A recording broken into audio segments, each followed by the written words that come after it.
From the beginning, I was a low-key person, but for my high school reunion, I decided to go all out with my makeup. To my dismay, no one even remembered me. "Excuse me, who are you?" Susan asked. She had been dabbling in amateur modeling since our school days. "Wow, you're so caked up I couldn't even recognize you." Incredibly, Susan splashed her cup of water on my face. With my makeup ruined, I suddenly felt exposed as if a spell had been broken. Just then, I heard murmurs from my classmates. "Wait, are you?" "Yes, I'm not the same person I used to be. My name is Linda, a 20-year-old literature student at a private university. While many college girls are into fashion, I've never had an interest in it. I'm still that low-key person. People say you'll get into fashion in college, but that never happened to me. Even now, I look the same as I did in high school. I only tuck my hair behind my ears when eating. Otherwise, my face remains mostly hidden, and that's fine by me. Being inconspicuous, almost like air, suits me perfectly. I've loved reading since I was a kid. In elementary school, while everyone else ran to the playground, I headed to the library. I can't remember if I loved books first or if I went to the library to fill a lonely void, but I definitely love reading. Inside books, there's a world that I don't know about. Books add color to my otherwise monotonous life. Reading was my only hobby, especially since I wasn't good at sports or socializing in high school. Reading alone wasn't enough, so I started writing novels. I would hide behind my long hair and secretly observe people for story ideas. In my world, exciting things were always happening, things I would never experience. Just like reading books, observing the real world was fascinating. "Linda, tuck your hair behind your ears. No one can talk to you if they can't see your face." Well, I guess I'm the only one who would. Susan, who was way out of my league, would occasionally come over to my desk to talk. She was an amateur model known as the rich high schooler. I never understood why Susan picked on me, but she wasn't bullying me, just teasing. She was indeed pretty and wore high-end brands, but she never became material for my novels, so I ignored her. My hobby of writing novels, which began in high school, continues to this day, and I even post my works online.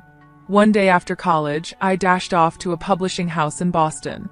The scenery from this unusual train ride seemed more vivid than ever. Oh man, I'm so nervous. For the past week, my heart had been racing, and it's all I could do to keep my composure. My heart was pounding, reaching its peak now. "Next, please." "Nice to meet you. I've been a fan of Miss Amanda since middle school." I poured my feelings into those words, probably speaking more openly than I ever had before. By the way, Miss Amanda is the author Amanda, whom I adore. Today, her new book launch event is happening at this publishing house. "You have a way with words, dear. Thank you for loving my work so much. Keep challenging yourself to broaden your horizons," Miss Amanda said, signing her new book for me. As I walked away, still on cloud nine, a man near the entrance of the publishing house stopped me. Little did I know that this encounter would change my life. He handed me a special makeup set, and oddly enough, it sparked an interest in makeup, something I had never cared about before. From then on, I started waking up a little earlier to do my makeup before going to college. It's strange. When I put on makeup, my face naturally brightens and my perspective broadens. I realized that the world, which I thought was always the same, actually changes from moment to moment. Makeup isn't just about looking good, it's more than that. One day, as I was enjoying this newfound joy and curiosity, I found an invitation to my high school reunion in the mail. A reunion? The old me would have sighed and wavered over whether to attend, but now I felt a slight urge to go. Inspired by Miss Amanda's encouragement to keep challenging myself, I decided to attend. On the day of the reunion, I opened the makeup set and discovered an array of eyeshadows, lipsticks, and blushes I had never used before. Should I go a bit more glamorous for the reunion? I selected some bold colors I usually wouldn't dare try. Before I knew it, I had applied heavy makeup, looking more like a stage actress than my usual self. Well, no one will remember my face anyway, I thought, slipping into a new dress I had bought for the occasion. Technically, you need my agency's permission to take a photo with me, but I'll let it slide today, someone said when I arrived. Susan was already the center of attention, tipsy and more flamboyant than ever. She had transitioned from amateur modeling to professional, gracing magazine covers that I had seen a year ago. Impressive, indeed. While I didn't necessarily want to be like Susan, I admired her for boldly expressing herself. As for me, people who passed by barely acknowledged me, clearly not remembering who I was. I guess that's to be expected, I thought. Why would they remember someone they never spoke to?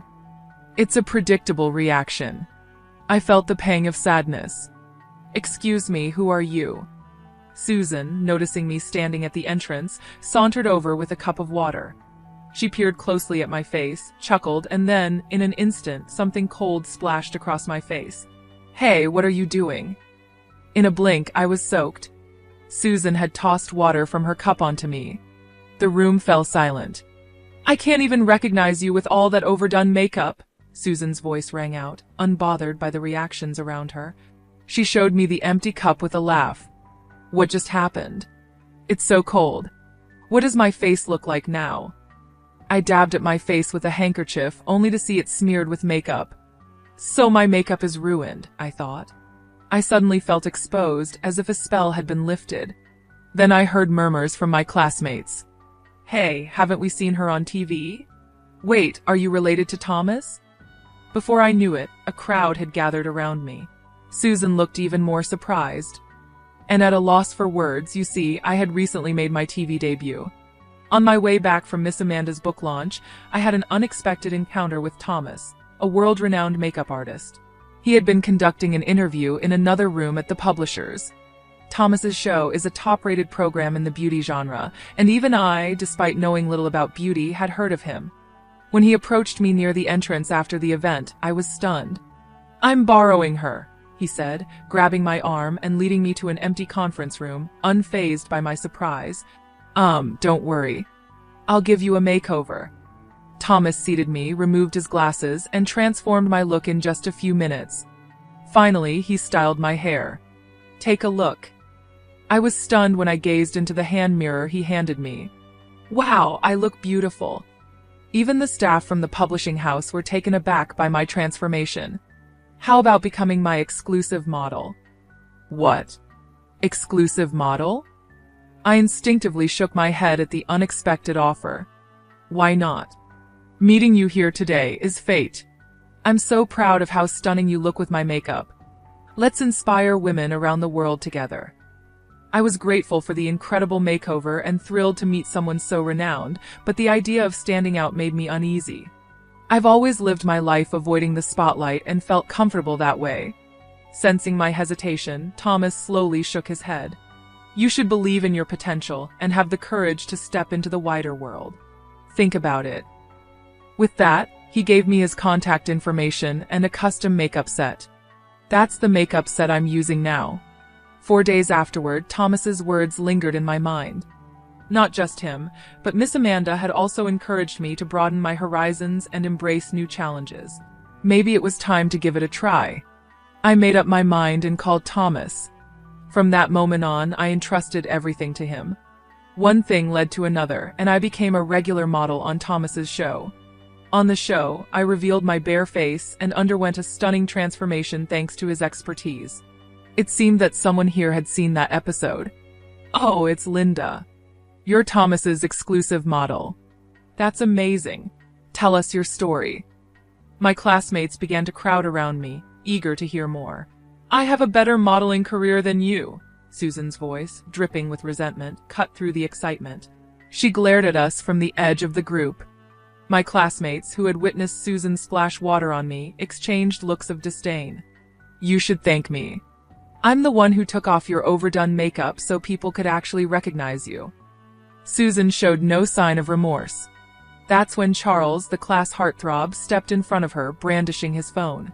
Susan, you're so predictable. Most of your Instagram photos are stock images, aren't they? What are you talking about, Charles? That's not true. Well, the American story you posted about recently has been under renovation for months, and someone saw you in a mall just a few hours before you claimed to be in Paris. Charles continued to press Susan, who was visibly flustered. You're not actually getting any modeling gigs, are you? That's really mean. Susan, clearly shaken, couldn't handle the cold stares from our classmates and stormed out of the room. "Lies have a way of catching up to you," one classmate murmured. Later, I heard that many classmates had been following Susan's Instagram and were growing weary of her fake posts. "Linda, you dropped this earlier." Charles handed me Miss Amanda's book, which had fallen out of my bag when Susan splashed water on me. "Thank you." After that, I ended up talking more with my classmates than I had in all 3 years of high school. Engaging with the people around me wasn't as difficult as I had imagined. Everyone has their own thoughts, ways of living, and uncertainties. I knew this, of course, but hearing it firsthand was different from reading about it in a book. I'm glad I attended the reunion and truly grateful I found the courage to go. As for Susan, I heard she was let go from her modeling agency. A video of her splashing water on me at the reunion had gone viral, leading to a public backlash. Social media can be unforgiving. While I question the person who posted the video, I hope Susan learns to live authentically and without deception. 3 years have passed since then. "Linda, could you come over now?" The call led me back to the publishing house where, 3 years ago, I first met Thomas and spoke with Miss Amanda. That day, in this very place, my life changed dramatically. Lost in thought, I heard a voice behind me. "Are you Miss Linda, the writer?" "Yes, that's me." "Your novel is going to be published. You're making your debut as a novelist." "Really?" I was so surprised that I kept asking for confirmation. Since gaining confidence, I had been submitting my novels to the publishing house. One of them had caught the attention of the higher-ups, and now it's going to be a book. "From now on, you'll be a beauty expert and a writer. You'll be quite busy. We'll schedule a meeting for next week. Looking forward to working with you, Miss Linda." "Likewise, thank you." Being called a writer still feels a bit surreal. Will I ever get used to it? Probably not. I remind myself never to forget where I started. As I stepped outside, the warm glow of the sunset wrapped around me. The building housing the publishing company was also bathed in the colors of the setting sun.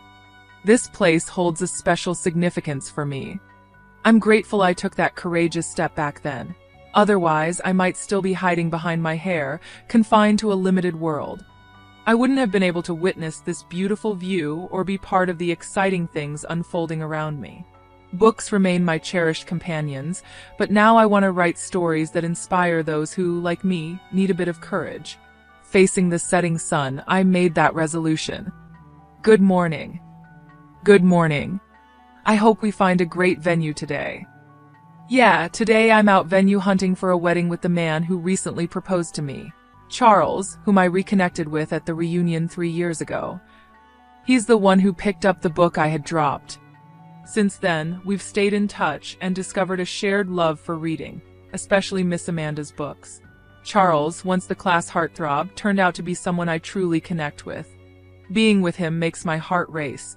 The world around me seems brighter, and I feel completely at ease. New emotions are stirring within me. Found another idea for a novel, haven't you? Charles teased, peering at me with a knowing smile. You noticed. Come on, let's focus on today.